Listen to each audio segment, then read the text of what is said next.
Hi hello friends, welcome back to upcoming officers ಅಡ್ಡ. ನಾನು ನಿಮ್ಮ ಹೇಮಂತ್ ಗುಡಿಯಿಂದ ಮಾಡುವ ನಮಸ್ಕಾರಗಳು ಸ್ನೇಹಿತರೆ. ನೋಡಿರಿ, ಈ ವಿಡಿಯೋದಲ್ಲಿ ಈ ವಿಡಿಯೋ ಕರೆಂಟ್ ಅಫೇರ್ಸ್ಗೆ ಸಂಬಂಧಪಟ್ಟಂಥ ವಿಡಿಯೋ ಆಗಿರುತ್ತದೆ ಸ್ನೇಹಿತರೆ.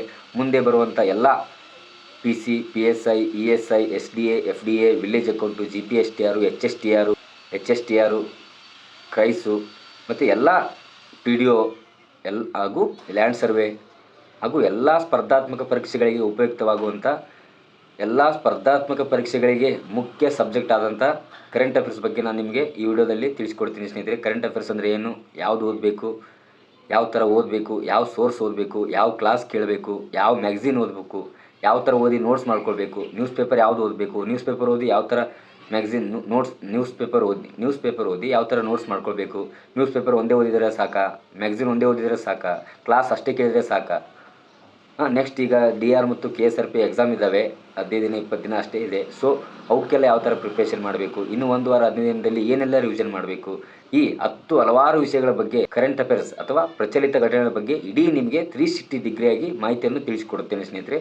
ಸೊ ವಿಡಿಯೋ ಯಾರಿಗೆಲ್ಲ ಕರೆಂಟ್ ಅಫೇರ್ಸ್ ಬಗ್ಗೆ ಗೊಂದಲ ಇರುತ್ತೆ, ಯಾರಿಗೆಲ್ಲ ಕರೆಂಟ್ ಅಫೇರ್ಸ್ ಯಾವುದು ಓದಬೇಕಂತ ಗೊತ್ತಿರಲ್ಲ, ಸೊ ನೀವೆಲ್ಲ ಈ ವಿಡಿಯೋನ ತಪ್ಪದೇ ನೋಡಿ ಅಂತ ಹೇಳ್ತೀನಿ ಸ್ನೇಹಿತರೆ. ಹೇಳೋಕ್ಕಿಂತ ಮುಂಚೆ ನೋಡಿರಿ, ಎಲ್ಲರಿಗೂ ಒಂದು ಸೂಚನೆ ಏನಪ್ಪ ಅಂದರೆ, ನಾನು ಕೂಡ ಯಾವೆಲ್ಲ ಓದ್ತಿದ್ದೀನಿ, ನಾನು ಯಾವ ಸೋರ್ಸ್ ಕಲೆಕ್ಟ್ ಮಾಡ್ತಿದ್ದೀನಿ, ನಾನು ಯಾವುದು ಪ್ರಿಪ್ರೇಷನ್ ಮಾಡ್ತಿದ್ದೀನಿ, ನಾನು ಕೂಡ ಒಬ್ಬ PSI ಸ್ಪರ್ಧಾರ್ಥಿಯಾಗಿದ್ದು, ಸೊ ಅದಕ್ಕೋಸ್ಕರ ನಾನು ಯಾವ ಥರ ಕರೆಂಟ್ ಅಫೇರ್ಸ್ ಓದ್ತೀನಿ, ಯಾರು ಕ್ಲಾಸ್ ಕೇಳ್ತೀನಿ, ಯಾವ ಥರ ನೋಟ್ಸ್ ಮಾಡ್ಕೊಳ್ತೀನಿ ಅನ್ನೋದನ್ನು ನಿಮಗೆ ಈ ವಿಡಿಯೋದ ಮೂಲಕ ಹೇಳಬೇಕು ಅಂದ್ಕೊಂಡಿದ್ದೀನಿ ಸ್ನೇಹಿತರೆ. ಇದು ನನ್ನ ಉದ್ದೇಶ ಸ್ನೇಹಿತರೆ. ಸೊ ಹಿಂಗಾಗಿ ನಿಮಗೆ ಕರೆಂಟ್ ಅಫೇರ್ಸ್ ಬಗ್ಗೆ ಏನಾದರೂ ಗೊಂದಲ ಇದ್ದರೆ, ಏನಾದರೂ ಡೌಟ್ಸ್ ಇದ್ದರೆ, ಯಾವ ಥರ ಓದಬೇಕಂತ ಗೊತ್ತಿಲ್ಲ ಅಂದರೆ, ಈಗ ತಾನೇ ಕಾಂಪಿಟೇಟಿವ್ ಫೀಲ್ಡಿಗೆ ಬಂದಿರಿ ಅಂದರೆ, ಇಲ್ಲ ಈ DR ಮತ್ತು KSRP ಎಕ್ಸಾಮ್ ಟೈಮ್ದಲ್ಲಿ ಯಾವ ಥರ ಓದಬೇಕು, ಯಾವೆಲ್ಲ ರಿವಿಷನ್ ಮಾಡಬೇಕು ಅನ್ನೋದು ನಿಮ್ಗೆ ಏನಾದರೂ ಮಾಹಿತಿಯಲ್ಲಿ ಗೊಂದಲ ಇದ್ದರೆ ನೀವು ವಿಡಿಯೋನ ನೋಡ್ಬೋದು ಸ್ನೇಹಿತರೆ ಅಂತ ಹೇಳ್ತಾ, ಮತ್ತೆ ವಿಡಿಯೋ ನೋಡಿರಿ ಸ್ನೇಹಿತರೆ. ನೋಡೋಕ್ಕಿಂತ ಮುಂಚೆ ನೀವು ಇನ್ನೂ ಯಾರು ನಮ್ಮ ಅಪ್ಕಮಿಂಗ್ ಆಫೀಸರ್ಸ್ ಅಡ್ಡ ಯೂಟ್ಯೂಬ್ ಚಾನಲ್ಗೆ ಸಬ್ಸ್ಕ್ರೈಬ್ ಮಾಡಿಲ್ಲ, ಬೇಗನೆ ಈ ಕೂಡಲೇ ಹೋಗಿ ಅಪ್ಕಮಿಂಗ್ ಆಫೀಸರ್ಸ್ ಅಡ್ಡ ಯೂಟ್ಯೂಬ್ ಚಾನಲ್ಗೆ ಸಬ್ಸ್ಕ್ರೈಬ್ ಮಾಡಿ ಅಂತ ಹೇಳ್ತಾ, ಹಂಗೆ ಈ ವಿಡಿಯೋಗೆ ಲೈಕ್ ಮಾಡೋದ್ರ ಮೂಲಕ ವಿಡಿಯೋನ ಸ್ಟಾರ್ಟ್ ಮಾಡಿ ಸ್ನೇಹಿತರೆ ಅಂತ ಹೇಳ್ತಾ, ಬನ್ನಿ ಟೈಮ್ ವೇಸ್ಟ್ ಮಾಡಿದೆ ವಿಡಿಯೋನ ಸ್ಟಾರ್ಟ್ ಮಾಡೋಣ. ಮೊದಲನೇದಾಗಿ ನೋಡಿ ಸ್ನೇಹಿತರೆ, ಕರೆಂಟ್ ಅಫೇರ್ಸ್ ಎಂಬುದು ಒಂದು ಸಾಗರ ಇದ್ದಂತೆ, ಪ್ರಚಲಿತ ಘಟನೆಗಳು ಎಂಬುದು ಒಂದು ಸಾಗರ ಇದ್ದಂತೆ. ಯಾಕಂದರೆ ಪರ್ಟಿಕ್ಯುಲರ್ ಆಗಿ ಇಲ್ಲೇ ಬರ್ತವೆ, ಇವನ್ನೇ ಕೇಳ್ತಾನೆ, ಇದೇ ವಿಷಯದ ಬಗ್ಗೆ ಕೇಳ್ತಾನೆ ಅನ್ನೋದು ಯಾರಿಂದನೂ ಹೇಳೋಕ್ಕೆ ಸಾಧ್ಯ ಇಲ್ಲ. ಸೊ ಈಗ ಎಕ್ಸಾಂಪಲ್ ಈಗ ಹಿಸ್ಟ್ರಿ ಅಂದರೆ ಮೊಘಲರ ಅಂತ ಒಂದು ಚಾಪ್ಟರ್ ಬಂದರೆ ಮೊಘಲರ ಇತಿಹಾಸ ಅಷ್ಟೇ, ಅಲ್ಲಿ ಅದೇನು ಎಕ್ಸ್ಟ್ರಾ ಯಾಡ್ ಆಗಲ್ಲ. ಈಗ ಎಕ್ಸಾಂಪಲ್ ಮೊಘಲರು ಅಂತ ಬಂದರೆ ಅವರು ಬಾಬರ್ ಮಗ ಹುಮಾಯೂನು, ಹುಮಾಯೂನ್ ಮಗ ಅಕ್ಬರ್, ಅಕ್ಬರ್ ಮಗ ಜಹಾಂಗೀರ್ ಮಗ ಶಹಜಾನ್ ಮಗ ಔರಂಗಜೇಬ್. ಸೊ ಮುಗೀತು, ಇದು ಇಷ್ಟೇ ಮೊಘಲರು ಸಂಬಂಧಪಟ್ಟಿದ್ದು. ಇದು ಹೆಚ್ಚಿಗಾಗುತ್ತೇನೂ ಇಲ್ಲ. ಬಟ್ ಕರೆಂಟ್ ಅಫೇರ್ಸ್ ಹಂಗಲ್ಲ, ದಿನನಿತ್ಯ ಕಲಿಯುವಂಥ ಸಬ್ಜೆಕ್ಟ್ ಯಾವುದಾದ್ರೂ ಇದ್ದರೆ ಅದು ನಮ್ಮ ಕರೆಂಟ್ ಅಫೇರ್ಸ್ ಅಂತ ಹೇಳ್ತೀನಿ ಸ್ನೇಹಿತರೆ. ಯಾಕಂದರೆ ದಿನನಿತ್ಯ ಅಪ್ಡೇಟ್ ಆಗುತ್ತೆ, ಅದು ದಿನನಿತ್ಯ ಹೊಸ ಘಟನೆಗಳು ನಡೀತವೆ, ದಿನನಿತ್ಯ ಹೊಸ ಕಾರ್ಯಕ್ರಮಗಳು, ಯೋಜನೆಗಳು, ಪ್ರಶಸ್ತಿಗಳು, ಹೊಸದಾಗಿ ದಿನನಿತ್ಯ ನಡೆಯುವಂಥ ಚಟುವಟಿಕೆಗಳ ಬಗ್ಗೆ ನಮಗೆ ಪ್ರಶ್ನೆಗಳು ಬರ್ತವೆ ಸ್ನೇಹಿತರೆ. ಸೊ ಅದಕ್ಕೋಸ್ಕರ ಕರೆಂಟ್ ಅಫೇರ್ಸ್ ಎಂಬುದು ಭಾಳ ಮುಖ್ಯ. ಇನ್ನೊಂದು ನೋಡಿರಿ, ಕರೆಂಟ್ ಅಫೇರ್ಸ್ ಇಷ್ಟೇ ಓದಬೇಕಂತಿಲ್ಲ, ಎಷ್ಟು ಓದಿದರೂ ಕಡಿಮೆನೇ ಕರೆಂಟ್ ಅಫೇರ್ಸ್. ಹಂಗಿದೆ ಅದು, ಆ ಸಬ್ಜೆಕ್ಟೇ ಹಂಗೆ. ಕರೆಂಟ್ ಅಫೇರ್ಸು ತುಂಬ ಮುಖ್ಯ ಆಗುತ್ತೆ. ಅದು ಈ KE ಡಿಪಾರ್ಟ್ಮೆಂಟ್ ಅವರು ನಡೆಸೋದ್ರಿಂದ ಅವರು ಕರೆಂಟ್ ಅಫೇರ್ಸಿಗೆ ಭಾಳ ಮಹತ್ವ ಕೊಡ್ತಾರೆ. ಸೊ ಮೊನ್ನೆ ಸಿವಿಲ್ PC ಎಕ್ಸಾಮ್ಗೆ ಯಾಕೋ ಕೇಳಿದ್ದಿಲ್ಲ, ಹಂಗಂತೇಳಿ ಬರುವಂಥ ಎಲ್ಲ ಪರೀಕ್ಷೆಗಳಲ್ಲಿ ಕರೆಂಟ್ ಅಫೇರ್ಸ್ ಕೇಳಲ್ಲ ಅಂತಲ್ಲ. ಬೇಕಾದ್ರೆ ಅವ್ರದ್ದೆಲ್ಲ ನೀವು ಇಡೀ ಹಿಂದಿನ ನಡೆಸಿದಂಥ ಎಲ್ಲ ಪರೀಕ್ಷೆಗಳು ನೋಡ್ಕೊಳ್ತಾ ಹೋದರೆ ನಿಮಗೆ ಗೊತ್ತಾಗುತ್ತೆ. ಅಟ್ಲೀಸ್ಟ್ 20 ಮೇಲೇ ಇದ್ದಾವೆ ಕರೆಂಟ್ ಅಫೇರ್ಸ್, 20 ಕೆಳಗೆ ಇಲ್ಲೇ ಇಲ್ಲ. ಸೊ ಯಾಕೆ ಮೊನ್ನೆ ಸಿವಿಲಲ್ಲಿ ಕೇಳಿಲ್ಲ ಅಂತ ಗೊತ್ತಿಲ್ಲ ನಮಗೂ, ಯಾಕಂದರೆ ಕರೆಂಟ್ ಅಫೇರ್ಸ್ ರಿಲೇಟೆಡ್ ಇಶ್ಯೂ ತೆಗೆದಾರೆ ಅವರು ಅಷ್ಟೇ. ಸೊ ಅದಕ್ಕೋಸ್ಕರ ಅದು ಕೇಳಿಲ್ಲ ಬಿಡು ಅಂತೇಳಿ ನಾವು ಬಿಡೋದು ತಪ್ಪಾಗುತ್ತೆ ಸ್ನೇಹಿತರೆ. ಒಬ್ಬ ನಿಷ್ಠಾವಂತ ಸ್ಪರ್ಧಾರ್ಥಿಯಾಗಿದ್ದು ಆ ಥರ ಮಾಡಬಾರ್ದು. ಎಲ್ಲದಕ್ಕೂ ಎಲ್ಲ ವಿಷಯಗಳಿಗೂ ಸಮಾನವಾದ ಟೈಮನ್ನು ಕೊಟ್ಟು ಎಲ್ಲ ವಿಷಯಗಳನ್ನು ಸಮಾನವಾಗಿ ಓದಬೇಕು. ಆವಾಗ ಮಾತ್ರ ಯಾವುದಾದ್ರೂ ಒಂದು ಅಚೀವ್ ಮಾಡೋಕ್ಕೆ ಸಾಧ್ಯ ಆಗುತ್ತೆ ಸ್ನೇಹಿತರೆ. ಸೊ ಅರ್ಥ ಆಯ್ತಾ? ಸೊ ಇವಾಗ ಬರ್ತೀವಿ. ಈಗ ನೋಡಿರಿ, ಕರೆಂಟ್ ಅಫೇರ್ಸ್ ಅಂದರೆ ಫಸ್ಟು ಯಾವುದು ಓದಬೇಕು, ನಾನು ಯಾವುದು ಓದ್ತೀನಿ ಅಂತ ನೋಡಿರಿ. ಫಸ್ಟು ನ್ಯೂಸ್ ಪೇಪರ್ ತರಿಸ್ಕೊಳ್ಳಿ. ಇಲ್ಲಾಂದರೆ ಅಲ್ಲಿ ನಿಮ್ಮ ನೀವು ಯಾರಾದರೂ ಧಾರವಾಡ, ಬಿಜಾಪುರ, ಶಿವಮೊಗ್ಗ, ಬೆಂಗಳೂರು ಈ ಥರ ಎಲ್ಲಿದ್ದರೆ ನೀವು ಮನೆಯಲ್ಲಿ ಕುಂತದ್ದು ಓದ್ತಿದ್ರಿ ಅಂದರೆ ನ್ಯೂಸ್ ಪೇಪರ್ ಇರ್ತವೆ. ಈಗ ನ್ಯೂಸ್ ಪೇಪರ್ ತರಿಸ್ಕೊಳ್ಳೋಕ್ಕಿಂತ ನಿಮಗೆ ಇದೇನು ಅಂತ ನಿಮಗೆಲ್ಲ ಫೋನಲ್ಲೇ ಸಿಗ್ತವೆ ಸ್ನೇಹಿತರೆ. ಈಗ ಫೋನಲ್ಲಿ ನಿಮಗೆಲ್ಲ ನ್ಯೂಸ್ ಪೇಪರ್ ಬರ್ತವೆ. ಸೊ ನಾನು ಕೂಡ ನ್ಯೂಸ್ ಪೇಪರ್ ತರಿಸ್ಕೊಳ್ತೀನಿ. ಈಗ ಬಂದಿದೆ ನೋಡಿ ಬರ್ತೀನಿ ಪೇಪರ್, ಪ್ರಜಾವಾಣಿ. ಸೊ ನಾನು ಕೂಡ ನ್ಯೂಸ್ ಪೇಪರ್ ತರಿಸ್ಕೊಳ್ತೀನಿ. ಈ ನ್ಯೂಸ್ ಪೇಪರು ಹೇಗೆ ಓದ್ಬೇಕಂತ ಇದ್ರ ಬಗ್ಗೆ ಒಂದು ಪರ್ಟಿಕ್ಯುಲರಾಗಿ ವಿಡಿಯೋ ಮಾಡ್ತೀನಿ ಸ್ನೇಹಿತರೆ. ನೋಡಿ, ನ್ಯೂಸ್ ಪೇಪರ್ ತರಿಸ್ಕೊಳ್ಳಿ, ನ್ಯೂಸ್ ಪೇಪರ್ ಓದಿ ಮತ್ತು ಮ್ಯಾಗ್ಝಿನ್ಸ್ ನೋಡಿರಿ. ನಾನು ಆ ಮ್ಯಾಗ್ಝಿನು ಈ ಮ್ಯಾಗ್ಝಿನ್ ಅಂತ ಹೇಳಲ್ಲ ನಿಮಗೆ. ನಿಮ್ಗೆ ಯಾವುದು ಸೂಕ್ತ ಅನಿಸುತ್ತೆ ಆ ಮ್ಯಾಗ್ಝಿನ್ ಓದಿ. ಮತ್ತು ಅದ್ರ ಜೊತೆಗೆ ನಾನು ಸ್ಪರ್ಧಾ ಅರಿವು ಮತ್ತು ಸ್ಪರ್ಧಾ ವಿಜೇತ ಓದ್ತೀನಿ ಸ್ನೇಹಿತರೆ. ಇನ್ನೊಂದು ಭಾಳಷ್ಟು ಜನ ಭಾಳ ತಪ್ಪು ಹಾದಿಯಲ್ಲಿದ್ದಾರೆ ಅಂತ ಹೇಳ್ತೀನಿ. ಯಾಕಪ್ಪ ಅಂದರೆ ಕೇವಲ ಒಂದು ಮ್ಯಾಗ್ಝಿನ್ ಓದಿದ್ರೆ ಸಾಕನಪ್ಪ, ಬಿಡು ಆ ಮ್ಯಾಗ್ಝಿನ್ ಓದಿನಿ ಸಾಕು, ಮತ್ತೇನು ಓದೋ ಅವಶ್ಯಕತೆ ಇಲ್ಲ. ಸೊ ಈ ಥರ ಭ್ರಮೆ ಒಳಗಿರ್ತಾರೆ. ಅವ್ರಿಗೆ ಹೇಳೋದು ಒಂದೇ, ನಾನು ಆ ಭ್ರಮೆಯಿಂದ ಹೊರಗೆ ಬನ್ನಿ. ಯಾಕಂದರೆ ಕೇವಲ ಒಂದೇ ನಿರ್ದಿಷ್ಟವಾದ ಪುಸ್ತಕವನ್ನು ಓದಿದರೆ, ಒಂದೇ ನಿರ್ದಿಷ್ಟವಾದ ಮ್ಯಾಗ್ಝಿನ್ ಓದಿದರೆ ನಾನು ಕರೆಂಟ್ ಅಫೇರ್ಸ್ ಎಲ್ಲ ಕವರ್ ಆಗುತ್ತೆ ಅನ್ನೋದು ಒಂದು ಅದಕ್ಕೇನು ಹೇಳ್ಬೇಕಂತ ನನಗೆ ಒಂದು ಗೊತ್ತಾಗ್ತಿಲ್ಲ ಸ್ನೇಹಿತರೆ. ಸೊ ಇಲ್ಲ, ಆಗಲ್ಲ, ಹಂಗೆ ಬರಲ್ಲ. ಕೇವಲ ಒಂದೇ ಮ್ಯಾಗ್ಝಿನ್ ಓದಿದರೆ ಸಾಕಂದರೆ ಸಾಧ್ಯನೇ ಇಲ್ಲ ನನ್ನ ಪ್ರಕಾರ. ಕರೆಂಟ್ ಅಫೇರ್ಸ್ ಅಂದರೆ ಇನ್ನೂ ಎಷ್ಟು ನೀವು ಕೇಳ್ತೀರಿ, ಎಷ್ಟು ನೋಡ್ತೀರಿ, ಇನ್ನೂ ಹೊಸದೇ ಬರ್ತಾವೆ ನಿಮಗೆ. ಸೊ ಬೇಕಿದ್ರೆ ನೀವು ಸಬ್ಜೆಕ್ಟ್ ಪೇಪರಿಗೆ ಹಿಸ್ಟ್ರಿ ಯಾವುದ್ರಿ KN ಸದಾಶಿವ ಆರ್ ಮಂಜುನಾಥ್ ಒಂದು ಬುಕ್ ಓದಿರಿ ಸಾಕು, ನಡೆಯುತ್ತೆ. ಬಟ್ ಕರೆಂಟ್ ಅಫೇರ್ಸ್ಗೆ ಹಂಗಲ್ಲ. ಯಾಕಂದರೆ ಇವರು ಈ ಮ್ಯಾಗ್ಝಿನಲ್ಲಿ ಒಂದು 10 ಟಾಪಿಕ್ ಕವರ್ ಆಗಿದ್ದರೆ, ಇನ್ನೊಂದು ಮ್ಯಾಗ್ಝಿನಲ್ಲಿ ಮತ್ತೆ ಅವ್ರು ಇನ್ನೊಂದು 10 ಟಾಪಿಕ್ ಕವರ್ ಮಾಡಿರ್ತಾರೆ. ಸೊ ಅದಕ್ಕೋಸ್ಕರ ನಾನು 2 ಮ್ಯಾಗ್ಝಿನ್ ಓದ್ತೀನಿ. ಸ್ಪರ್ಧಾ ವಿಜೇತ ಒಂದು, ಸ್ಪರ್ಧಾ ಅರಿವು. ಅವ್ರು ಇತ್ತೀಚೆಗೆ ಸ್ಪರ್ಧಾ ಅರಿದವ್ರನ್ನ ಚೆನ್ನಾಗಿ ಬಿಡೋ ಕುಂತಿದ್ದಾರೆ. ಸೊ ನಾನು ಇವು 2 ಮ್ಯಾಗ್ಝಿನ್ ಓದ್ತೀನಿ. ನೀವು ಕೂಡ ಇವು 2 ಮ್ಯಾಗ್ಝಿನ್ ಓದ್ಬೋದು. ನನಗೆ ಅಲ್ಲಿ ಲೈಬ್ರರಿಲಿದೆ ಬುಕ್ಸ್ ತರೋಕ್ಕಾಗಿಲ್ಲ, ನಿಮಗೆ ತೋರಿಸ್ತಿದ್ದೆ. ಇಲ್ಲಿ ನೀವು ನೋಡ್ಬೋದು, ಇಲ್ಲಿ ನಾನು ತೋರಿಸ್ತೀನಿ ನಿಮಗೆ ಫೋಟೋ ಹಾಕಿ. ಇನ್ನೊಂದು, ಈಗ ಯಾರೆಲ್ಲ DRU KSRP ಅವರು ಏನು ಎಕ್ಸಾಮ್ ಟೈಮ್ ಇದೆ ಅಲ್ವಾ, ಏನು ನೀವು ಓದ್ತಿದ್ರಲ್ಲ, ನೀವೇನಾದರೂ ಕಂಟಿನ್ಯೂ ಓದ್ಕೊಂತ ಬಂದರೆ ಏನು ಪ್ರಾಬ್ಲಮ್ ಇಲ್ಲ. ಆಲ್ಮೋಸ್ಟ್ ಇನ್ನೊಂದು, ಈಗ ಅವರು ಸ್ಪರ್ಧಾ ಅರಿವುದವರು ಮೊನ್ನೆ ಕಳೆದ ತಿಂಗಳು 6 ತಿಂಗಳು ಮ್ಯಾಗ್ಝಿನ್ ಬಿಟ್ಟಿದ್ದಾರೆ. ಜನವರಿಂದ ಜೂನ್ ಜುಲೈವರೆಗೂ 6 ತಿಂಗಳು ಮ್ಯಾಗ್ಝಿನ್ ಬಿಟ್ಟಿದ್ದಾರೆ. ಸೊ ಅದನ್ನು ಯಾರು ತರಿಸ್ಕೊಂಡಿಲ್ಲ ಆದಷ್ಟು ಬೇಗನೆ ತರಿಸ್ಕೊಂಡು, ಇಲ್ಲ ಬುಕ್ ಸ್ಟಾಲಲ್ಲಿದ್ದರೆ ಹೋಗಿ ಅಂತ ತರಿಸ್ಕೊಂಡು ರಿವಿಷನ್ ಮಾಡಿ. ಅದೊಂದು 6 ತಿಂಗಳ ಮ್ಯಾಗ್ಝಿನು. ಇನ್ನೊಂದು ಮಂತ್ಲಿ ಮ್ಯಾಗ್ಝಿನ್ ಏನಿರ್ತಾವಲ್ಲ, ಮಂತ್ಲಿ ಮ್ಯಾಗ್ಝಿನ್ ರಿವಿಷನ್ ಮಾಡ್ಕೊಳ್ತಾ ಹೋಗಿ.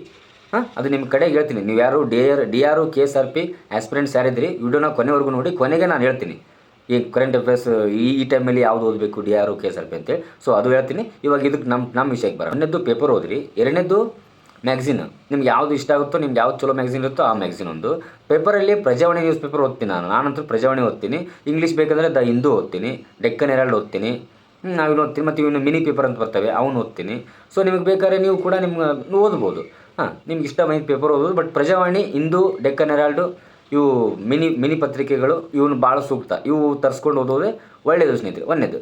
ಒಂದು ನ್ಯೂಸ್ ಪೇಪರ್ ಆಯಿತು, ಮ್ಯಾಗ್ಝಿನ್ ಆಯಿತು. ನೆಕ್ಸ್ಟು ನಾನು ಕ್ಲಾಸಸ್ ಯಾರು ಕೇಳ್ತೀನಪ್ಪ ಅಂದರೆ, ಮೊದಲನೇದಾಗಿ ನೋಡಿರಿ, ನಾನು ಕರೆಂಟ್ ಅಫೇರ್ಸ್ ಅಂತ ಬಂದರೆ ಫಸ್ಟ್ ನಾನು ಹೆಮ್ಮೆಯಿಂದ ಹೇಳ್ಕೊಳ್ಳೋದೇ ಆಫೀಸರ್ಸ್ ಅಡ್ಡ ಭರತ್ ಸರ್ ಅಂತೇಳಿ. ಭರತ್ ಸರ್, ಯಾಕಂದರೆ ನನ್ನ ಚಾನಲಿಗೆ ನೀವು ಅಬ್ಸರ್ವ್ ಮಾಡಿರ್ಬೋದು, ಅಪ್ಕಮಿಂಗ್ ಆಫೀಸರ್ಸ್ ಅಡ್ಡ ಅಂತಿದೆ. ನಾನು ಅವರ ಅಪ್ಪಟ ಶಿಷ್ಯ, ಅವರ ಅಪ್ಪಟ ಫಾಲೋವರ್ ಅಂತಲೇ ಹೇಳ್ಬೋದು ಸ್ನೇಹಿತರೆ. ನನಗೆ ಇವತ್ತು ಇಷ್ಟು ನಾಲೆಜ್ ಬಂದಿದೆ. ಇಷ್ಟು ನಾನು ಸಾಮಾಜಿಕ ಜಾಲತಾಣ ಮೂಲಕ ನಿಮಗೆ 4 ಜನಕ್ಕೆ ಏನಾದರೂ ನನ್ನಲ್ಲಿದ್ದಂಥ ಕೆಲವೊಂದು ನನ್ನಲ್ಲಿರುವಂಥ ನಾಲೆಜನ್ನು 4 ಜನಕ್ಕೆ ಹೇಳ್ತೀನಿ ಅಂದರೆ ಇವತ್ತು ಮೂಲ ಕಾರಣ ಅವರೇ ಸ್ನೇಹಿತರೆ, ನಮ್ಮ ಭರತ್ ಸರ್.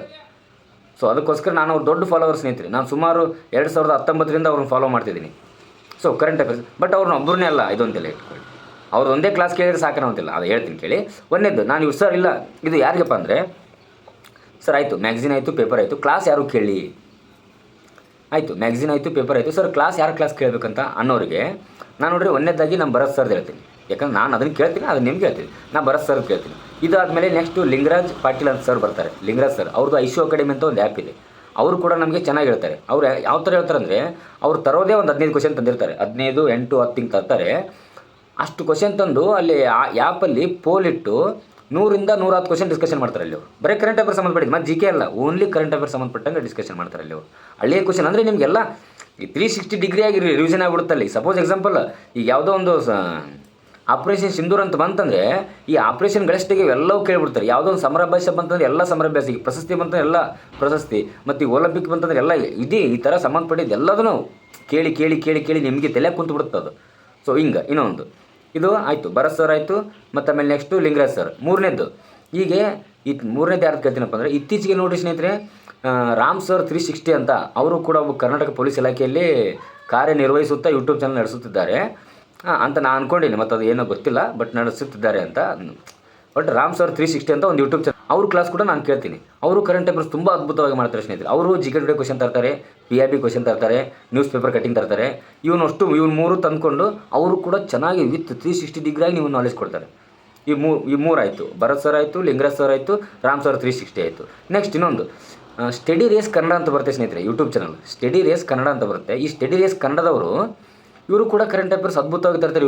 ಇವರು ಒಂದು ನ್ಯೂಸ್ ಪೇಪರ್ ತರ್ತಾರೆ. ಪ್ರಜಾವಾಣಿಗೆ ಒಂದು ಯಾವುದೋ ಒಂದು ಹೈಲೈಟ್ ಬಂತು. ಪ್ರಜಾವಾಣಿಗೆ ಏನೈತೆ ನೋಡ್ತೀನಿ ಹೈಲೈಟು. ಏನೈತಿ ಇವತ್ತು ಹೈಲೈಟ್ ಏನಪ್ಪ ಅಂದರೆ, ಇದು ಯಾವುದ್ರಿ, ಕಾವೇರಿ ನದಿ ವಿವಾದಕ್ಕೆ ಸಂಬಂಧಪಟ್ಟಂತೆ ದಳಪತಿ ವಿಜಯ್ ಮತ್ತು ನಮ್ದು ಯಾರು ಡಿ ಕೆ ಶಿವಕುಮಾರ್ ಸಾಹೇಬರು ಮತ್ತು ಚಂದ್ರಬಾಬು ನಾಯ್ಡು ಮತ್ತು ಇವರು ಕೇರಳ CM ಮತ್ತು ಕೇಂದ್ರ ಗೃಹ ಮಂತ್ರಿ ಆದಂಥ ಅಮಿತ್ ಶಾ ಅವರು ಬಂದು ಅದ್ರ ಬಗ್ಗೆ ಅದರ ವಿವಾದವನ್ನು ಬಗೆಹರಿಸುತ್ತಿದ್ದಾರೆ. ಸೊ ಅದ್ರ ಸಂಬಂಧಪಟ್ಟಂತೆ ನೀವು ಇಲ್ಲಿ ನೋಡ್ಬೋದು 1ನೇ ಪೇಜಲ್ಲಿ ಅದೇ ಇದೆ. ಸೊ ಅವಾಗ ಈ ಥರ ಕ್ವಶನ್ ತಂದು ಸ್ಟಡಿ ರೇಸ್ ಕನ್ನಡದವ್ರು ಏನು ಮಾಡ್ತಾರೆ, ಈ ಥರ ಕ್ವಶನ್ ತಂದು ಆ ಕ್ವಶನ್ ಫಸ್ಟ್ ಆ ಮ್ಯಾಟ್ರ್ ತಿಳಿಸಿ ಆಮೇಲೆ ಅದಕ್ಕೆ ಸಂಬಂಧಪಟ್ಟಂಥ ಕರೆಂಟ್ ಅಫೇರ್ಸ್ ವಿತ್ GK ಎಲ್ಲ ಕವರ್ ಮಾಡ್ತಾರೆ ನಿಮ್ಗೆ ಅವರು. ಸ್ಟಡಿ ರೇಸ್ ಕನ್ನಡ ಅಂತೇಳಿ ಹೊಡೆದು ನೋಡಿ, ಯೂಟ್ಯೂಬಲ್ಲಿ ಬರುತ್ತೆ. ಇದು ಒಂದು ಹುಸೇನ್ ನಾಯಕ್ ಅಕಾಡೆಮಿ ಅಂತ ನಿಮ್ಗೆ ಅವ್ರಿಗೆಲ್ಲ ಗೊತ್ತೇ ಇರುತ್ತೆ. ಹುಸೇನ್ ನಾಯಕ್ ಸರ್ ಅವರು ಕೂಡ ಜನವರಿಂದ ಇಲ್ಲಿವರೆಗೂ ಕರೆಂಟ್ ಅಫೇರ್ಸ್ ನಡೆಸಿದ್ದಾರೆ. ಎಷ್ಟು ಇಲ್ಲ ಅಂದರೂ ಅವರು ಒಂದು 8 ಕರೆಂಟ್ ಅಫೇರ್ಸ್ ವಿಡಿಯೋ ಆಗಿದ್ದಾವೆ. ಅವ್ರು ಒಂದು ವಿಡಿಯೋ ನೋಡಿದರೆ ನೀವು ಕತಿ 3.5-4 ತಾಸು ಹೇಳ್ತಾರೆ ಅವರು. ಅಂಥದ್ರಾಗ 8 ವಿಡಿಯೋ 9 ವಿಡಿಯೋ ಆಗಿದ್ದಾವೆ ಅವರು ಸರ್, ಅವರು ಆಗಿದ್ದಾವೆ. ಸೊ ಅವರು ಕೂಡ ಕವರ್ ಮಾಡಿದ್ದಾರೆ. ಅವ್ರ ಕ್ಲಾಸ್ ಕೇಳಿದರೆ ನಿಮಗೆ ರಿವಿಷನ್ ಆಗುತ್ತೆ. ಸೊ ಇಷ್ಟು 8 ಸೋರ್ಸ್ ನೋಡಿ ಸ್ನೇಹಿತರೆ. 1ನೇ ಪೇಪರು, 2ನೇದು ಮ್ಯಾಗ್ಝಿನು, 3ನೇದು Bharat sir, Lingaraj sir, Ram sir 360, study race Kannada, Hussain Nayak sir. ಇಷ್ಟು ಸೋರ್ಸ್ನ ನಾನು ಓದ್ತೀನಿ ಸ್ನೇಹಿತರೆ, ನಾನು ಫಾಲೋ ಅಪ್ ಮಾಡ್ತೀನಿ. ಅರ್ಥ ಆಯ್ತಾ? ಸೊ ಇದರಲ್ಲಿ ನಿಮಗೆ ಯಾವ್ದು ಬೆಸ್ಟ್ ಅನಿಸಿದರೆ ನೀವು ಅದನ್ನು ಫಾಲೋ ಅಪ್ ಮಾಡ್ಬೋದು. ಇದನ್ನೇ ಮಾಡಿ ಅಂತ ನಾನು ಹೇಳಲ್ಲ. ನಿಮಗೆ ಯಾವ್ದು ಬೆಸ್ಟ್ ಅನಿಸುತ್ತೆ ಅದನ್ನು ಮಾಡಿ. ನಾನು ಮಾಡೋದಂತೂ ಇದೆ, ನೀವು ಕೂಡ ನೋಡಿ. ಇನ್ನೊಂದು ಮರ್ತೆ, ಸಾರಿ ಇನ್ನೊಂದು ಮಾಡಿದೆ. ಚೇತನ್ ಅಣ್ಣ ಅಂತ ಬರ್ತಾರೆ ಧಾರವಾಡದಲ್ಲಿ. ಚೇತನ್ ಅಣ್ಣ ಅಂತೇಳಿ ಆ ಜಯನಗರ ಪಾರ್ಕಲ್ಲಿ ಕುಂತು ಒಂದು ಡಿಸ್ಕಷನ್ ಮಾಡ್ತಾರೆ ನೋಡಿ, ಗೊತ್ತಾ? ಚೇತನ್ ಆಲ್ರೆಡಿ ಯೂಟ್ಯೂಬಲ್ಲಿ ನೋಡ್ತಿರ್ಬೇಕು, ನಾನು ನಿಮಗೆ ಇಲ್ಲಿ ಹಾಕ್ತೀನಿ ಅವ್ನು ಸ್ಕ್ರೀನ್ಶಾಟ್ ಎಲ್ಲ ಅವ್ರು ಮಾಡಿರೋಂಥವು. ನೀವು ಅವ್ರು ನೋಡಿರ್ತೀರಿ ಆಲ್ಮೋಸ್ಟ್. ಯಾರು ಧಾರವಾಡದಲ್ಲಿ ಕುಂತು ಓದ್ತಿದ್ರಿ ಜಯನಗರ ಅಲ್ಲೇ ಸರ್ವಮಂಗಳ ಪಾರ್ಕಲ್ಲಿ ಅವರು ಡಿಸ್ಕಷನ್ ಮಾಡ್ತಾರೆ. ದಯವಿಟ್ಟು ಅಲ್ಲಿ ಹೋಗಿ ಭಾಗವಹಿಸಿ ಅವ್ರ ಜೊತೆ ಕುಂತು ಡಿಸ್ಕಷನ್ ಮಾಡಿ. ನೀವು ಎಷ್ಟು ಚೆನ್ನಾಗಿ ಎಷ್ಟು ಅದ್ಭುತವಾಗಿ ಮಾಡ್ತಾರಂದ್ರೆ ಅವರು. ನಾನು ನಿಜ ಇವಾಗ ಒಂದು 4 ಕ್ಲಾಸ್ ಕೇಳಿನವರು ಅಷ್ಟೇ. ನಾನು ಇತ್ತೀಚೆಗೆ ನೋಡಿನವರು ತುಂಬ ಅಂದರೆ ತುಂಬ ಅದ್ಭುತವಾಗಿದೆ. ಸೊ ನಾನು ಇಷ್ಟು ಹೇಳಿದ್ನೆಲ್ಲ ಇಷ್ಟು ಜನರನ್ನು ನಾನು ಫಾಲೋ ಅಪ್ ಮಾಡ್ತೀನಿ. ಬರೀ ಒಂದು ಕರೆಂಟ್ ಅಫೇರ್ಸಿಗೆ 8 ಸೋರ್ಸ್ ಕಲೆಕ್ಟ್ ಮಾಡ್ತೀನಿ ನೋಡಿ ಸ್ನೇಹಿತರೆ. ನಾನು ಇಷ್ಟು ಜನರನ್ನು ನಾನು ಕರೆಂಟ್ ಅಫೇರ್ಸಿಗೆ ಮಾತ್ರ ಫಾಲೋ ಅಪ್ ಮಾಡ್ತೀನಿ ಸ್ನೇಹಿತರೆ. ಸೊ ಇದರಲ್ಲಿ ನೀವು ಯಾರಾದರೂ ಫಾಲೋ ಮಾಡುತ್ತಿದ್ದರೆ ನೀವು ನಮಗೆ ತಿಳಿಸ್ಬೋದು. ಇಲ್ಲ ನಿಮಗೆ ಯಾರಾದರೂ ನೀವು ಯಾವ್ದು ಫಾಲೋ ಮಾಡೋಕೆ ಕುಂತಿದ್ದೀರಾ ಅದನ್ನು ನಮಗೆ ಹೇಳ್ಬೋದು. ನೀವು ಅದನ್ನು ಕೂಡ ನಮಗೆ ತಿಳಿಸ್ಬೋದು. ಅದನ್ನು ಕೂಡ ನಮಗೆ ತಿಳಿಸಿ, ಅದನ್ನು ಕೂಡ ನಮಗೆ ಹೇಳಿ. ಮತ್ತು ನಾನು ಇಷ್ಟೇ ಫಾಲೋ ಮಾಡ್ತೀನಲ್ಲ, ನಾನು ಮಾಡುವಂಥ ಫಾಲೋವರ್ಸಲ್ಲಿ ನೀವು ಏನಾದರೂ ನಾನು ಹೇಳಿರುವಂಥ ಗುರುಗಳನ್ನ ನೀವೇನಾದರೂ ಫಾಲೋ ಮಾಡ್ಕೊಳ್ತಾ ಹೋಗಿದ್ರೆ ಅದನ್ನು ಕೂಡ ಕಮೆಂಟ್ ಮಾಡಿ. ಮತ್ತು ನಿಮಗೆ ಯಾರು ದಿ ಬೆಸ್ಟ್ ಅನಿಸಿರ್ತಾರೆ, ನಿಮಗೆ ಯಾವ್ದು ಸೂಕ್ತ ಅನಿಸುತ್ತೆ, ಯಾವ್ದು ಪೇಪರ್ ಕಟ್ಟಿಂಗ್ಸು, ಯಾವ್ದು ಮ್ಯಾಗ್ಝಿನ್ನು, ಯಾರ ಕ್ಲಾಸು ಚೆನ್ನಾಗಿರುತ್ತೆ ಅಂತ ನಿಮಗೆ ಅನಿಸುತ್ತೆ, ನೀವು ಕೂಡ ಕಮೆಂಟ್ ಮೂಲಕ ಅದನ್ನು ತಿಳಿಸ್ಬೋದು. ಇದು ಕರೆಂಟ್ ಅಫೇರ್ಸ್ ಸಂಬಂಧಪಟ್ಟಂಥ ವಿಡಿಯೋ ಆಯಿತು ಸ್ನೇಹಿತರೆ. ಆಯಿತಾ? ಇವಾಗ DR ಮತ್ತು KSRPಗೆ ಹುದ್ದೆಗೆ ಈಗ ಇನ್ನೂ ಅದಕ್ಕೆ ಭಾಳ ಇಲ್ಲ. ಸೆಪ್ಟೆಂಬರ್ 6ಕ್ಕೆ DR ಇದೆ, ಸೆಪ್ಟೆಂಬರ್ 20ಕ್ಕೆ KSRP ಇದೆ. ಹೆಚ್ಚು ಕಮ್ಮಿ 20-30 ದಿನ ಅಷ್ಟೇ ಇದೆ. DRಗೆ 20ನೇ ತಾರೀಕು 21, ಇನ್ನು 14 ದಿನ ಇದೆ. DRಗೆ 14 ದಿನ ಇದೆ. KSRPಗೆ ಆ ಕಡೆಲಿಂತ ಮತ್ತು ಅಲ್ಲೆಷ್ಟು 20 ಅಂದ್ರೆ ಅಲ್ಲಿ ಒಂದು 14, ಒಂದು ವೇಳೆ 28 ದಿನ. KSRPಗೆ 28 ದಿನ, DRಗೆ 14 ದಿನ. ಕರೆಕ್ಟ್ ಇದೆ ಸ್ನೇಹಿತರೆ. ಸೊ ಇವಾಗ ಏನು ಮಾಡ್ಬೇಕಂದ್ರೆ ನಾನು ನಿಮ್ಗೆ ಹೇಳೋದು, ಯಾರು DR KSRP ಎಕ್ಸ್ಪೀರಿಯನ್ಸ್ಗೆ ಮಾತ್ರ ಈ ವಿಡಿಯೋ. ಮತ್ತು ಮುಂದೆ ಬರುವಂಥ ವಿಲೇಜ್ ಅಕೌಂಟು, ಈ DR KSRP ವಿಲೇಜ್ ಅಕೌಂಟ್, ಈ 3 ಹುದ್ದೆಗಳಿಗೆ ಸಂಬಂಧಪಟ್ಟಂತೆ ಕರೆಂಟ್ ಅಫೇರ್ಸ್ ವಿಡಿಯೋ ಸ್ನೇಹಿತರೆ ಇದು. ಸೊ ಅರ್ಥ ಆಯ್ತಾ? ನಿಮಗೆ ಏನು ಹೇಳ್ತೀನಪ್ಪ ಅಂದರೆ ನಾನು ನೋಡಿರಿ, ಮೊದಲನೇದಾಗಿ ನೀವು 6 ತಿಂಗಳು ಕರೆಂಟ್ ಅಫೇರ್ಸ್ ಓದಿ. 6 ತಿಂಗಳು ಅಂದರೆ ಜನವರಿಯಿಂದ 6 ತಿಂಗಳು ಕರೆಂಟ್ ಅಫೇರ್ಸ್ ಅಂತೇಳೋರು ಸ್ಪರ್ಧಾ ಅರಿವುದವರು ಇತ್ತೀಚೆಗೆ ಒಂದು 6 ತಿಂಗಳ ಮ್ಯಾಗ್ಝಿನ್ ಬಿಟ್ಟಿದ್ದಾರೆ. ತುಂಬ ಸೇಲ್ ಆಗಿದೆ. ಅದು ಆಲ್ಮೋಸ್ಟ್ ಎಲ್ಲರ ಕಡೆ ಇದೆ, ನಿಮ್ಮ ಕಡೆ ಇದೆ ಅಂತ ನಾನು ಅಂದ್ಕೊಳ್ತೀನಿ. ನಾನು ಕೂಡ ತೊಗೊಂಡಿನಿ, ಬಟ್ ಅದು ನನ್ನ ಲೈಬ್ರರಿಯಲ್ಲಿದೆ, ನಾನು ತಂದಿಲ್ಲ. ಇಲ್ಲಿ ತೋರಿಸ್ತೀನಿ, ಬೇಕಾದ್ರೆ ಅದ್ರ ಫೋಟೋ ಹೊಡೆದು ನಿಮ್ಗೆ ಇಲ್ಲಿ ಹಾಕ್ತೀನಿ, ನೀವು ನೋಡ್ಬೋದು ಇಲ್ಲಿ ಸ್ಲೈಡಲ್ಲಿ. ನೀವೇನು ಮಾಡಿ, ಅದು ಮ್ಯಾಗ್ಝಿನ್ ತೊಗೊಳ್ಳಿ. ಮ್ಯಾಗ್ಝಿನ್ ತೊಗೊಂಡು ಎಷ್ಟು ಸಾಧ್ಯ ಆಗುತ್ತೆ ಅಷ್ಟು ರಿವಿಷನ್ ಮಾಡೋಕ್ಕೆ ಸ್ಟಾರ್ಟ್ ಮಾಡಿ. ದನ್ ಪಟಾಪಟ್ ಹೆಂಗಿದ್ರು ನೀವು ಇಷ್ಟು ವರ್ಷ ನೀವು ಓದ್ಕೊಂತ ಬಂದಿರ್ತೀರಿ, ನಿಮಗೇನು ಅಷ್ಟು ಕಷ್ಟ ಆಗಲ್ಲ. ಪಟಾಪಟ್ ಕ್ವಿಕ್ ರಿವಿಷನ್ ಮಾಡಿ. ಯಾರು ಇದಕ್ಕೆ ಸಂಬಂಧಪಟ್ಟಿದ್ದು. ನೆಕ್ಸ್ಟು ನ್ಯೂಸ್ ಪೇಪರು ಓದ್ಕೊಳ್ತಾ ಬಂದಿದ್ರೆ ನೀವು ಮುಂದೆ ಕಂಟಿನ್ಯೂ ಆಗಿ ಓದ್ಕೊಳ್ತಾ ಹೋಗಿ. ನ್ಯೂಸ್ ಪೇಪರ್ ಓದಿ ಯಾರು ನೋಟ್ಸ್ ಮಾಡಿರ್ತೀರಿ ನೋಡು, ಅವರು ಭಾಳ ತುಂಬ ಉಪಯುಕ್ತ ಆಗುತ್ತೆ ನ್ಯೂಸ್ ಪೇಪರ್ ಓದಿ. ಅದನ್ನು ಯಾರು ನೋಟ್ಸ್ ಮಾಡಿ ಇಟ್ಕೊಂಡಿರ್ತೀರಲ್ಲ ನಿಮಗೆ ಈಗ ನ್ಯೂಸ್ ಪೇಪರು ಅದನ್ನು ಜಸ್ಟ್ ನೀವು ಅಷ್ಟು ನ್ಯೂಸ್ ಪೇಪರ್ ಅಂತೂ ಓದೋದಾಗಲ್ಲ. ಸೊ ನ್ಯೂಸ್ ಪೇಪರಿಂದ ನೀವೇನು ನೋಟ್ಸ್ ಮಾಡಿ ಇಟ್ಕೊಂಡಿರ್ತೀರಲ್ಲ ಅದು ಮೇನ್ ಇಂಪಾರ್ಟೆಂಟ್. ಅದು ಇಂಪಾರ್ಟೆಂಟ್ ಆಗುತ್ತೆ. ಅದನ್ನ ಮೂಲಕ ನೀವು ಅದನ್ನು ಮಾಡ್ಬೋದು. ನೆಕ್ಸ್ಟ್ ಅದನ್ನು ರಿವಿಷನ್ ಮಾಡಿ. ನೆಕ್ಸ್ಟು ಮ್ಯಾಗ್ಝಿನ್ಸ್, ಈಗೇನು ಜನವರಿಯಿಂದ ಇಲ್ಲಿವರೆಗೂ ಆಗಸ್ಟ್ವರೆಗೆ ಏನು ಮ್ಯಾಗ್ಝಿನ್ ಇರ್ತಾವಲ್ಲ, ಮ್ಯಾಗ್ಝಿನ್ನು ರಿವಿಷನ್ ಮಾಡ್ಬೇಕು ನೀವು. ಯಾರು DR KSRP ಇದ್ದಾರೆ, ವಿಲೇಜ್ ಅಕೌಂಟ್ ಇದ್ದಾರೆ, ಮ್ಯಾಗ್ಝಿನೂ ರಿವಿಷನ್ ಮಾಡಬೇಕು. ಕ್ವಿಕ್ ಅಂದರೆ ನೀವು ಮ್ಯಾಗ್ಝಿನ್ ಅಂದರೆ ಯಾವ ಥರ ರಿವಿಷನ್ ಅಂದರೆ ಯಾವ ಥರ ಇರ್ಬೇಕು ಗೊತ್ತೇನ್ರಿ ನಿಮ್ಗೆ? ರಿವಿಷನ್ ಅಂದರೆ ಓದೋದಲ್ಲ, ಎಷ್ಟೋ ಜನ ರಿವಿಷನ್ ಓದೋದು ಎರಡು ಒಂದು ಅನ್ಕೊಂತಾರೆ. ನನ್ನ ಪ್ರಕಾರ ನಾನು ಮಾಡೋ ಸ್ಟ್ರಾಟಜಿ ಪ್ರಕಾರ ಹೇಳಕ್ಕಂತೀನಿ ನಾನು. ರಿವಿಷನ್ ಅಂದರೆ ಓದುವುದಲ್ಲ. ರಿವಿಷನ್ ಅಂದರೆ ಓದಿದ್ದನ್ನ ಪುನಃ ಓದೋದು. ಅಂದರೆ ಈ ಮೊದಲನೇ ಬಾರಿ ಏನಾದರೂ ಮ್ಯಾಗ್ಝಿನ್ ಓದ್ತಿದ್ರೆ ಅಲ್ಲಿ ನಾವು ಒಂದು ಟಾಪಿಕ್ಕಿಗೆ, ಒಂದು ಮ್ಯಾಗ್ಝಿನಿಗೆ, ಒಂದಿಷ್ಟು ಪೇಜ್ಗೆ ಅಲ್ಲಿ 1 ತಾಸು ಕೊಟ್ಟಿದ್ದರೆ, ರಿವಿಷನ್ಗೆ 1 ತಾಸು ಆ ವಿಷಯಕ್ಕೆ, ಆ ಮ್ಯಾಗ್ಝಿನ್ಗೆ, ಆ ಇಷ್ಟು ಪುಟಗಳಿಗೆ 1 ತಾಸು ಕೊಟ್ಟಿದ್ದರೆ, ನಾವು ಮರಳಿ 2ನೇ ಸತಿ ರಿವಿಷನ್ ಮಾಡೋಕೆ ಅದೇ ಪುಟ, ಅದೇ ಮ್ಯಾಗ್ಝಿನು, ಅದೇ ವಿಷಯಕ್ಕೆ ಸಂಬಂಧಪಟ್ಟಂತೆ 1 ತಾಸು ಕೊಡಬಾರ್ದು ನಾವು. 10ರಿಂದ 20 ನಿಮಿಷದಲ್ಲಿ ಇಡೀ ಟಾಪಿಕೇ ಕ್ಲಿಯರ್ ಆಗಿರು. ಇದಕ್ಕೆ ರಿವಿಷನ್ ಅಂತಾರೆ, ಗೊತ್ತಾ? ಇದನ್ನು ತಲೆ ಇಟ್ಕೊಳ್ಳಿ. ರಿವಿಷನ್ನು ಓದೋದು ಬೇರೆ ಬೇರೆ, ರಿವಿಷನ್ ಓದೋದು ಎರಡು ಒಂದೇ ಅಲ್ಲ. ಇದು ನನ್ನ ಸ್ಟ್ರಾಟಜಿ. ನಿಮ್ದು ಏನಿದ್ರೆ ನೀವು ಹೇಳ್ಬೋದು. ರಿವಿಷನ್ ಅಂದರೆ ಮೇನ್ ಇಂಪಾರ್ಟೆಂಟ್ ಇರ್ತವೆ, ಅವನ್ನಷ್ಟೇ ಕಣ್ಣಾಡಿಸ್ಬೇಕು, ಎಲ್ಲದನ್ನೂ ಓದೋದಲ್ಲ. ಈಗ ನೀವು 1ನೇ ಸರ್ತಿ ಓದಬೇಕಾದ್ರೆ ನೀವು ಅಂಡರ್ಲೈನ್ ಹಾಕ್ಕೊಂಡಿರ್ತೀರಲ್ವ, ಅಂಡರ್ಲೈನ್ ಹಾಕ್ಕೋತಾ ಇಂಪಾರ್ಟೆಂಟು ಇದು ಮೊನ್ನೆ ಇಲ್ಲಿ ನಡೀತು, ಒಲಿಂಪಿಕ್ ಇಲ್ಲಿ ನಡೀತು, ಇದ್ಯಾವುದು ಫಿಫಾ ಒಲಿಂಪಿಕಲ್ಲಿ ಇವ್ರು ಬಂದರು, ಸ್ಪೇನು ಆಯಿತು, ಇದಾಯಿತು, ಮತ್ತು ಇವ್ರು ಗೆದ್ದರು, ಅರ್ಜೆಂಟೀನಾ ಇದಾಯಿತು, ಹಿಂಗೆ ಥರ ಏನು ಮೆಸ್ಸಿ ಹಿಂಗೆ ಗೋಲ್ ಹೊಡೆದ, ಎಂಬಾಪೆ ಗೋಲ್ಡನ್ ಬಾಲು, ಗೋಲ್ಡನ್ ಬುಕ್, ಈ ಥರ ಮಾಡ್ತಿರ್ತಾರಲ್ಲ, ಇಂಥವನ್ನ ಅಷ್ಟೇ ರಿವಿಷನ್ ಮಾಡಬೇಕು. ಇಡೀ ಅಷ್ಟು ಫಿಫಾ ಒಲಿಂಪಿಕ್ ಅಂತೇಳಿ ಇಡೀ ಅಷ್ಟು 360 ಡಿಗ್ರಿ ಆಗೋದು ಯಾವಾಗ ಸ್ಟಾರ್ಟ್ ಹೋದು, ಎಷ್ಟು ವರ್ಷ ಆಯ್ತು, ಇಷ್ಟು ವರ್ಷ ಯಾರು ಗೆದ್ದಾರೆ, ಹೆಂಗೆ ಗೆದ್ದರು, ಇಡೀ ಅಷ್ಟು ತೆಗೆದ್ರೆ ಅದು ಜಿಕ್ಕೆ ಆಗುತ್ತಾ? ಅದು ಒಳ್ಳೆ ಓದ್ದಂಗೆ ಆಗುತ್ತಾ? ರಿವಿಷನ್ ಎಲ್ಲಿ ಆಗುತ್ತೆ ಅಲ್ಲಿ? ರಿವಿಷನ್ ಅಂದರೆ ಇಂಪಾರ್ಟೆಂಟ್ ಟಾಪಿಕ್ಸ್ನ ರಿವಿಷನ್ ಮಾಡುವುದಕ್ಕೆ ರಿವಿಷನ್ ಅಂತ ಕರೀತಾರೆ. ನನ್ನ ಪ್ರಕಾರ, ನಾನು ತಿಳ್ಕೊಂಡಿರೋ ಪ್ರಕಾರ ಇದು. ನೀವು ಮ್ಯಾಗ್ಝಿನ್ ಸ್ಪೀಡಾಗಿ ರಿವಿಷನ್ ಮಾಡಿ. ನ್ಯೂಸ್ ಪೇಪರ್ ಕಟ್ಟಿಂಗ್ಸ್ ಏನಾದರೂ ಇದ್ದರೆ ನಿಮ್ಮ ಹತ್ರ ನೋಟ್ಸ್ ಮಾಡ್ಕೊತಿದ್ರೆ ಅದನ್ನು ರಿವಿಷನ್ ಮಾಡಿ. ಮತ್ತು ಯಾರ್ದನ್ನ ಕ್ಲಾಸ್ ಕೇಳ್ತಿದ್ರೆ ಅವ್ರ ಕ್ಲಾಸ್ ನೋಟ್ಸ್, ನೀವು ಕ್ಲಾಸ್ ನೋಟ್ಸು ಅವ್ರ ಕ್ಲಾಸ್ ಕೇಳ್ಕೊಂತ ಏನು ನೋಟ್ಸ್ ಮಾಡ್ಕೊಂಡಿರ್ತೀರಲ್ಲ ಅವನು ಕ್ವಿಕ್ ರಿವಿಷನ್ ಮಾಡಿ. ಕ್ವಿಕ್ ಎಷ್ಟು ಸ್ಪೀಡ್ ಇರಬೇಕಾದ್ರೆ ವರ್ಕ್ ಸ್ನೇಹಿತರೆ, ಅಷ್ಟು ಸ್ಪೀಡ್ ಇರಬೇಕು. ಒಂದು ತಿಳ್ಕೊಳ್ಳಿ, ನೀವು ಒಂದನೇ ಸರ್ತಿ ನೀವೇನಾದರೂ ಕರೆಕ್ಟಾಗಿ ಕುಂತು ಓದಿದರೆ ಅದು ನಿಮಗೆಲ್ಲ ಸ್ಟೋರ್ ಆಗಿರುತ್ತೆ, ಸಬ್ಕಾನ್ಷಿಯಸ್ ಮೈಂಡಲ್ಲಿ ಎಲ್ಲ ಸ್ಟೋರ್ ಆಗಿರುತ್ತೆ. ಸೊ ನೀವು ಜಸ್ಟ್ ಏನಿಲ್ಲ ಮೆಲುಕು ಹಾಕೋದು ಅಂತಾರಲ್ಲ, ಆ ಥರ ಜಸ್ಟ್ ರಿವಿಷನ್ ಮಾಡ್ಕೊಳ್ತಾ ಹೋಗೋದು. ಒಂದು ಸತಿ ಮಾಡಿ, 2 ಸತಿ ಮಾಡಿ, 3 ಸತಿ ಮಾಡಿ, ಎಷ್ಟು ಟೈಮ್ ಸಿಗುತ್ತೆ ಅಷ್ಟೊತ್ತಿ ರಿವಿಷನ್ ಮಾಡಿ. ನಿಮಗೆ ಪಕ್ಕ ಹೆಲ್ಪ್ಫುಲ್ ಆಗುತ್ತೆ ನಾಳೆ ಎಕ್ಸಾಮ್ ಟೈಮಲ್ಲಿ ಹೇಳಕ್ಕಂತೀನಿ ನಾನು ನಿಮಗೆ. ಹೌದು. ಸೊ ಅರ್ಥ ಆಯ್ತಾ? ಈ ಥರ ಮಾಡಿ. ಮತ್ತು ನಿಮ್ಗೆ ಯಾವುದು ಎಕ್ಸಾಮು, ನಿಮ್ಗೆ ಯಾರು ಸರ್ ಇಷ್ಟ ಆಗಿರುತ್ತೆ, ಯಾವ ಗುರುಗಳ ಕ್ಲಾಸ್ ನಿಮ್ಗೆ ಇಷ್ಟ ಆಗಿರ್ತವೆ, ನೀವು ಅವ್ರ ಕ್ಲಾಸ್ನ ನೋಟ್ಸ್ನ ರಿವಿಷನ್ ಮಾಡಿ. ಮತ್ತು ನಿಮಗೆ ಏನಾದರೂ ಹೊಸ ಐಡಿಯಾಗಳಿದ್ದರೆ, ನಿಮಗೇನಾದರೂ ಯಾವ್ದಾರ ಬೆಸ್ಟ್ ಕಂಟೆಂಟ್ ಅಂತ ಅನಿಸಿದರೆ, ನಾವು ಈ ಸರ್ ಚೆನ್ನಾಗಿ ಹೇಳ್ತಾರೆ ಅಂತ ಅನಿಸಿದರೆ ಅದನ್ನು ಕಮೆಂಟ್ ಮೂಲಕ ತಿಳಿಸಿ. ನಾನು ಕೂಡ ಫಾಲೋ ಅಪ್ ಮಾಡ್ತೀನಿ ಅಂತ ಬೇಕಿದ್ರೆ ಅವ್ರನ್ನ. ಯಾಕಂದರೆ ನಾನು ಕೂಡ ನಿಮ್ಮಂಥ ಒಬ್ಬ ವಿದ್ಯಾರ್ಥಿ ಅಲ್ವಾ. ನಾನು ಏನು ಓದ್ತೀನಿ, ನಾನೇನು ಮಾಡ್ತೀನಿ ಅಂತ ಹೇಳಿದ್ದೀನಿ ನಿಮಗೆ ಇಷ್ಟೊತ್ತನವರೆಗೂ ಅಷ್ಟೇ. ಇದು ನಾನು ಹೇಳಿದ್ದೇ ಮಾಡಿರಿ, ನಾನು ಹೇಳಿದ್ದೇ ವೇದಾಂತ ಇಲ್ಲ ತಂದೆ, ಇಲ್ಲ, ಸಾರಿ, ಹಂಗಿಲ್ಲ. ನಾನು ಓದ್ತೀನಿ, ನಾನೇನು ಕಲಿತೀನಿ, ನಾನೇನು ತಿಳ್ಕೊತೀನಿ ಅದನ್ನು ನಿಮ್ಮ ಮುಂದೆ ಚರ್ಚೆ ಮಾಡ್ತೀನಿ ಅಷ್ಟೇ. ಅಷ್ಟು ಬಿಟ್ಟರೆ ಮತ್ತೆ ಇಲ್ಲಿ ಏನಿಲ್ಲ. ನಾನು ಪದೇ ಹೇಳ್ತೀನಿ ಅಂತ ಬೇಜಾರಾದರೂ ಚಿಂತೆ ಇಲ್ಲ ನಾವು. ಯಾಕಂದರೆ ನಾನು ಹೇಳ್ಬೇಕಾಗುತ್ತೆ. ಮತ್ತು ಒಂದು 4-5 ವಿಡಿಯೋ ಮಾಡೋದ್ರಿಂದ, ಯಾವುದೋ ಒಂದು ವಿಡಿಯೋ ವೈರಲ್ ಆಗೋದ್ರಿಂದ ನಾನೇನು ದೊಡ್ಡ ಪಂಡಿತನಾಗಿ, ದೊಡ್ಡ ಗುರುಗಾಗಿ, ನಾನು ಗುರು ನೀವು ಶಿಷ್ಯರು ಅಂಥ ಮನುಷ್ಯ ಅಲ್ಲ. ಹಂಗತ್ರ ಬೇಕಾಗಿಲ್ಲ ನನಗೆ. ಅಧಿಕಾರ, ಪ್ರತಿಷ್ಠೆ ಅವೆಲ್ಲ ಬೇಡ ನನಗೆ. ಒಬ್ಬ ಪ್ರಾಮಾಣಿಕವಾಗಿ, ನಿಷ್ಠಾವಂತವಾಗಿ ಓದುವಂಥ ವಿದ್ಯಾರ್ಥಿ ನಾನು. ಸೊ ಅದಕ್ಕೋಸ್ಕರ ಇನ್ನೊಂದು ದೊಡ್ಡ ತಲೆಬೇನೆ ಆಗ್ಬಿಟ್ಟೈತೆ ನನಗಂತೂ, ಸಾಕಾಗ್ಬಿಟ್ಟೈತೆ. ಯಾವುದೋ ಒಂದು ಬುಕ್ಕದ ಬಗ್ಗೆ ಹೇಳ್ಬಿಟ್ಟಿದ್ರೆ ಚಲೋ.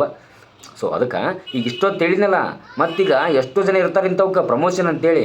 ಇಲ್ಲೋ ಮಾರಾಯ ತಂದೆ, ಯಾವ ಪ್ರಮೋಷನ್ ಇಲ್ಲ, ಏನಿಲ್ಲ. ಬೇಕಾದ್ರೆ ನೀವೊಂದು ಬುಕ್ ಬರೀ, ಬೇಕಾದ್ರೆ ನಿಂದ ನಾನು ಪ್ರಮೋಷನ್ ಮಾಡ್ತನಂತ. ನಿನ್ನ ಸಂಬಂಧ ಸಾಕಾಗೈತಿ ಪ್ರಮೋಷನ್ ಐತಿ. ಇಷ್ಟೊತ್ತವ್ರಿಗೆ ಹೇಳಿದ್ದು ನಾನೇನು ಫಾಲೋ ಅಪ್ ಮಾಡ್ತೀನಲ್ಲ ಸರ, ಅವನಷ್ಟೇ ರೀ ನಾನು ನಿಮ್ಗೆ ಹೇಳ್ಕೊಡೋ ಉದ್ದೇಶ. ಅಷ್ಟು ಬಿಟ್ಟರೆ ಮತ್ತೇನಿಲ್ಲ. ನಾನು ಯಾರು ಕ್ಲಾಸ್ ಕೇಳೀನಿ ಏನು ಅಂತೇಳಿ ತಿಳಿಸ್ಕೊಡೋ ಪ್ರಯತ್ನ ಅಷ್ಟೇ. ಅಷ್ಟು ಬಿಟ್ಟರೆ ಮತ್ತೇನೂ ಇಲ್ಲ. ಸೊ ನಾನಂತರೂ ಇಷ್ಟು ಮಾಡೀನಿ. ಇವತ್ತು ನಿಮಗೆ ಇಷ್ಟೊತ್ತು ಹೇಳಿದ್ದು ಈ ಕರೆಂಟ್ ಅಫೇರ್ಸ್ ಅಂದರೆ ಏನು, ಕರೆಂಟ್ ಅಫೇರ್ಸ್ನ ಯಾವ್ಯಾವೆಲ್ಲ ಓದಬೇಕು, ನಾನು ಯಾವ ಓದ್ತಿದ್ದೀನಿ, ಯಾರು ಸರ್ ಕ್ಲಾಸ್ ಕೇಳಬೇಕು ಅಂತ ಒಂದ್ರ ಬಗ್ಗೆ ಒಂದು ವಿಡಿಯೋ ಮಾಡೋ ಉದ್ದೇಶ ಆಗಿತ್ತು. ಸೊ ಈ ವಿಡಿಯೋದಿಂದ ನಿಮ್ಗೆ ಏನಾದರೂ ಒಂದಿಷ್ಟು ಐಡಿಯಾ ಬಂತು ಅನಿಸಿದರೆ, ಏನಾದರೂ ಉಪಯುಕ್ತ ಮಾಹಿತಿ ಸಿಕ್ತು ಅಂತ ಅನಿಸಿದರೆ ಮಾತ್ರ ಈ ವಿಡಿಯೋಗೆ ಲೈಕ್ ಮಾಡಿ. ನಿಮಗೆ ಈ ವಿಡಿಯೋದ ಅನಿಸಿಕೆ ನಿಮಗೇನು ಅನಿಸುತ್ತೆ ಅಂತ ಕಮೆಂಟ್ ಮಾಡಿ ಅಂತ ಹೇಳ್ತಾ, ಮತ್ತೆ ಉತ್ತಮ ವಿಡಿಯೋಗಳಿಗಾಗಿ ನಮ್ಮ ಚಾನಲ್ನ ಸಬ್ಸ್ಕ್ರೈಬ್ ಮಾಡೋದು ಮಾತ್ರ ಮರಿಬೇಡಿ ಅಂತ ಹೇಳ್ತಾ, ಮತ್ತೆ ಉತ್ತಮ ವಿಡಿಯೋದೊಂದಿಗೆ ನಿಮ್ಮ ಮುಂದೆ ಸಿಗುತ್ತೇನೆ. ಎಲ್ಲರಿಗೂ ಜೈ ಹಿಂದ್, ಜೈ ಕರ್ನಾಟಕ ಸ್ನೇಹಿತರೆ.